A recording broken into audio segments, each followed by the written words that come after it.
This is going to be a video on why we should all leave Dana Durnford, aka the Nuclear Proctologist, alone. It's because the highest number of views on his channel and the largest number of people who could ever pay attention to this piece of work is 858 subscribers and 1,200 views on a video 4 months ago. It's not worth critiquing anymore.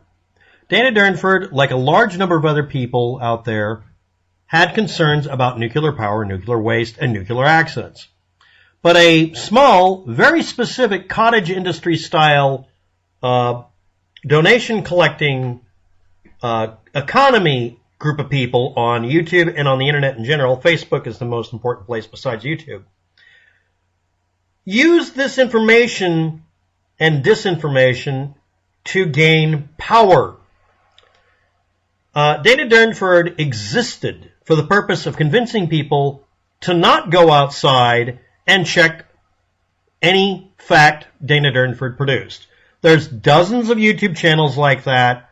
They all promote the idea that atomic power is extremely dangerous, and instead of discussing why in a rational way, they create memes and lie to you. Now, I want to point out, here's COP26, Day 5, Fukushima Nuclear Meltdowns. And then it shows Godzilla and King Kong arguing in a video. Anyway, announced 7 months ago, new channel, and he's probably got 5 channels by now. Now, what happened with Dana Durnford? Now, I'm going to point out a couple of things. Dana Durnford will make the assertion that if you go along the west coast of the United States and Canada, that it's been damaged by Fukushima radiation. Period, full stop. And that the entire coastline is dying, and saying otherwise is a lie, and you're one of them. Now, I don't know if you understand this, but this is a recurring theme I'm going to bring up. If somebody says something outrageously untrue, some people will gravitate towards it because they need it to be true, or they don't give a shit if it's true. And I sometimes wonder which one of those groups is the most loud. There's a large number of people who are willing to falsify evidence that the world's coming to an end for religious reasons. They don't care about facts. Reality is not relevant to them, so they're not really credible individuals. Dana Durnford is notorious for just simply saying things that aren't true and having it disproven. But at one point he got really angry at the Woods Hole Marine Institute or something like that. Scientists posted a video calling for the death of scientists who research showed he was wrong when he said that Fukushima radiation was harming the Pacific or destroying it. It wasn't. He's from Powell River at the time. This is 2015, 2016 in Canada. Yes, that guy. Now, over here it said later on, he threatened violence against Jay Cullen of the University of Victoria and Ken, I can't pronounce it, of the Woods Hole Oceanographic Institute of Massachusetts. Accused them of lying about the damage to the Pacific ecosystem from Fukushima in 2011. He got 3 years probation for threatening to kill someone or asking other people to kill them for him because Dana Durnford won't get his hands dirty. He's accepted donations to do a supposed fact-finding tour to go to the West Coast and went out of his way to avoid the entire West Coast except for 2 places that have been damaged by fallout from farm industry chemicals and or an oil spill. And also an area that was affected by virus or bacteria that caused the plants and animals to die. The rest of the West Coast, as it always has been, was full of life, birds everywhere, so he made a claim that all the bugs are dead and all of the birds are dead. There aren't any birds on the West Coast anymore. And he kept saying it. Now, you might see some people criticizing him, like I'm doing now. But why criticize him? He only has 1,200 views. That's what I'm saying now. He may have other channels that may get more views. He may be hiding behind a persona so that you don't look up Dana Durnford and find out that he literally threatened to kill people or had other people threatened on his behalf. And yeah, he was convicted of it, but being Canada, which is supposed to be this place where hurt feelings will get you thrown in prison for 10 years, outright helping people find someone to hurt because they simply contradicted him, resulted in him getting 3 years probation. He also apparently lost one of his YouTube channels because they were death threats. Now, he's part of a group of people. There are several groups I'm talking about, but the group of people that are anti-nuclear power, that are not interested in facts and scream all sorts of crap, they're not the dirty half dozen I referred to. They're yet another dirty half dozen who say horrible things about people and destroy their reputations, don't talk about the subject matter, and try to get your channel taken down for simply pointing out that they misquoted something or outright lied about something. That'll be a trend and a pattern you notice on my channel, and me complaining about people like that to do this. This guy gained fame as a quote-unquote activist and an eco-terrorist when he's really just someone, exploiting anyone who watches, because the more outrageously wrong his statements are, the more certain people will glom onto it and become part of a cult-like following. And again, he was accused of and convicted of threatening people or asking other people to harm people. Mr. Durnford, on many occasions, threatened physical violence against scientists and others who focused their attention and expertise to better understand how Fukushima's nuclear disaster has affected the marine environment. Now, I want to point out something. In Fukushima, if you push the definition of a cause by Fukushima, there is one person dead. That's not a person who actually died from Fukushima. But they decided, since it was a horrible tragedy and someone was essentially kind of a hero for trying to help fix things, they would grant them an insurance claim or a state-run insurance claim saying, yeah, the person died as a direct cause of it or whatever. Maybe. They didn't die because of Fukushima. Thousands of people died on the day of an earthquake, which people keep forgetting, that killed actual people. But Fukushima's radiation really didn't kill anybody. It's blind luck. Obviously, it should have killed somebody, but it didn't. There wasn't anybody killed by the disaster itself, nor subsequently. And no, Fukushima radiation is not killing everything in the ocean. Now let's go look at another thing, Chernobyl's map. Now, this map talks about 40 curies per square kilometer of cesium-137 here. Cesium-137 has a half-life of about 30 years. Every year it drops by half. That's why it's called a half-life. After 10 half-lives, or 300 years, it would be 1,024 times less dangerous. Unless you're into homeopathy bullshit, it's less dangerous because it's less dangerous. It's not more. And I don't want to hear any of the other arguments. Now, what that means is, right around the Chernobyl plant, here's Pripyat, here's another place I can't pronounce, it's a little U-shaped hunk of ground, over here in one little spot that's maybe 2 miles across. This thing here, by the way, is nearly 40 miles across by here. And then a lot of the scattered areas over here, these are the areas where there's serious, hardcore contamination. Now, yes, you can peel the dirt back and pile it up somewhere and make it much worse in one spot and try to make up the majority of area being nice, but there is some level all the way down to 15 curies per square kilometer of cesium-137 in all of this area that's pink. Okay, that's Belarus, that's Russia, that's their border. Here's the border between Ukraine and Belarus. These are the areas that are really badly hit. But this whole pink area, you can't plow it under and do much about it. So it's contamination everywhere. But it's, 3 or 4 times worse in here. It's actually much higher than that. But these are the bad areas. And these are still occupied in many ways. This was a lot bad, a lot worse, hundreds of times worse than what happened in Fukushima. And again, people died in Fukushima because of an earthquake and a fucking tsunami.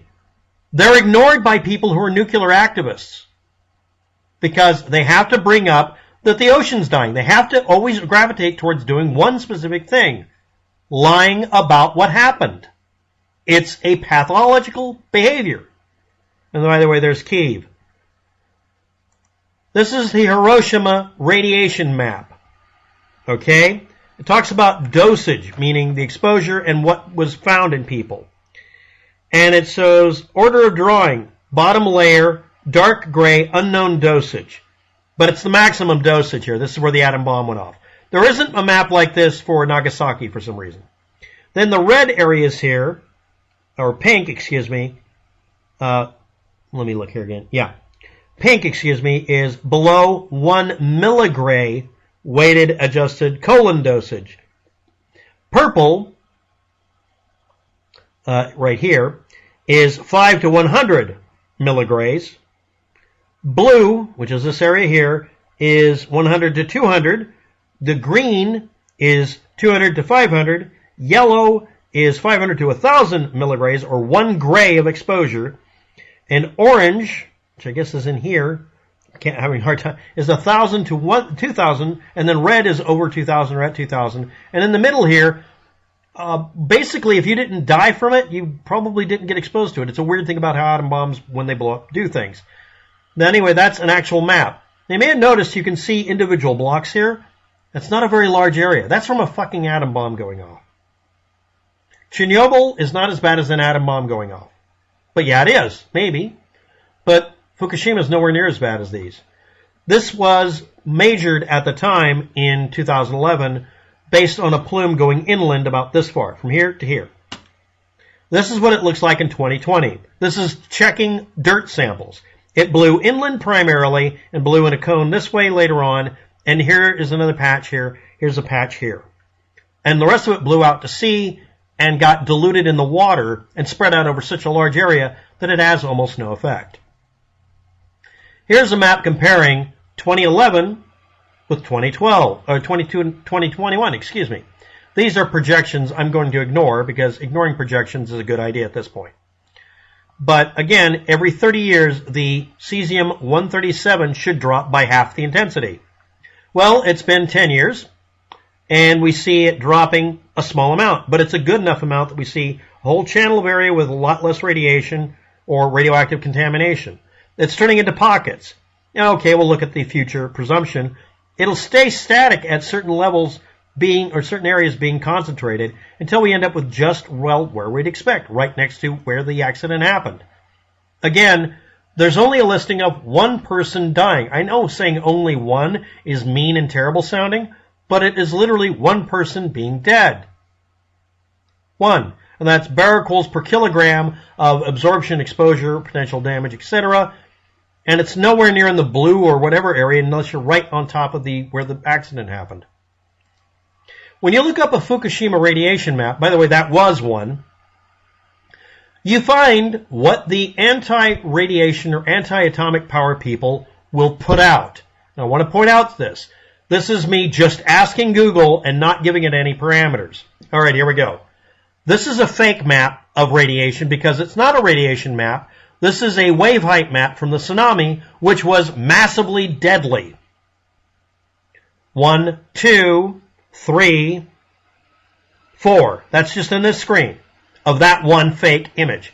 Here's another one. That's the 5th one. Nuclear fallout map. That is not real. That did not happen. It is a lie.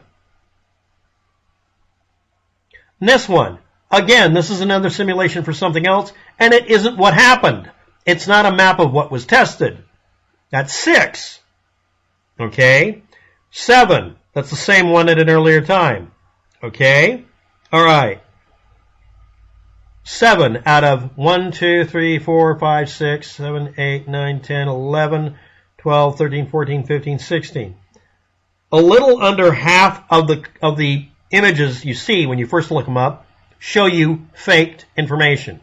Here we go. These are reported. Radioactive nightmare. Faked image. Another faked image. This is just a lot better. Well done. Again, this and this are wave height maps from the tsunami that was lethal. Here's another copy of fake map. This is not radiation. These are a model of tsunami sea surface elevations. This is, again, a radioactive plume conspiracy theory map. Again, not true. Not true again. Not true again. Okay. But we're supposed to forgive that? Fukushima radiation mutations. Bunnies are born on a rather regular basis all over the planet. You just have to go look for them.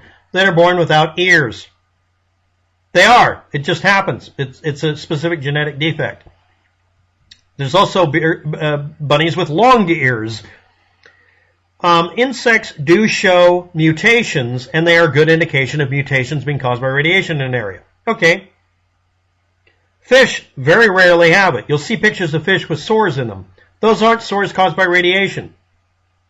This is called fascination in a daisy. That commonly happens. Yes, and it happens when there's no radiation exposure. There are pictures of daisies doing this from a long time ago. Before the 1800s. They were paintings. This fish was not caused by radiation. Here we go again with a bunny with no ears. This bird has maybe a radiation burn. Or it was an accident caused by radiation. Or it was an infection in the side of its face because it got scratched. This one here could be caused by mutation. Oh, wait a minute. No, that was from Chernobyl. Because it wasn't from Fukushima. Okay, here we go again with the bunnies. Here we go again with fascination. Mutated daisies. No, that wasn't near Fukushima. That's in Los Angeles.